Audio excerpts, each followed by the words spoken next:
Sabrina Carpenter is freaky as hell, and she's very open about her sexuality. And someone asked me to look at her chart about this before. I forgot to, but I'm doing it now.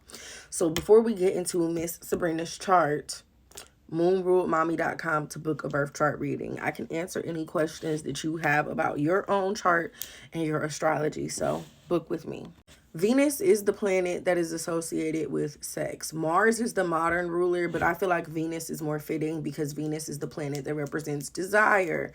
It represents pleasure. It represents the things that you enjoy, the things that feel good. Venus is our senses, and that makes more sense than Mars. But I do think that Mars is more so, what makes you horny. Mars is the drive. Mars is the instinct. Mars is the actual act, maybe, of doing the do. But yeah, she has Venus in her first house, which makes sense because the first house is the house of self. So this can show someone who can be very bold and upfront with their sexuality, period. And Venus is conjunct her ascendant, which is the angle that literally does represent you. So again, she's often associated with this. Now, Venus is in a sextile with Mercury. Mercury is the way that you think, the way that you speak, the way that you communicate, which makes sense because she is very vocal about sex, period. And I listen to her music. She be talking freaky. She be talking real spicy. And again, Venus is in a trine with Mars. Now, again, because Mars and Venus are the two planets that are associated with sex and sexuality, period. I have often noticed that people who have Venus-Mars aspects are freaky as hell, period.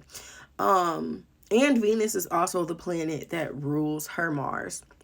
Now, Mars rules the 5th house, which is the house of sex and sexuality, period. And it also rules her 10th house of image and career, which can make sense that it shows that her work or the things that she are known for can be sexual things by nature. And Mars is opposite Jupiter, which is the ruler of her midheaven, which is the angle that represents your public image, your reputation, and career, which can show that sometimes it may backfire and that she can get a lot of attention from spicy things, period. But yeah. Miss Sabrina is a freak hoe, and there ain't nothing wrong with that. Freak hoe, stand up. Follow me for more astrology content, and like I said, moonruledmommy.com to book a birth chart reading.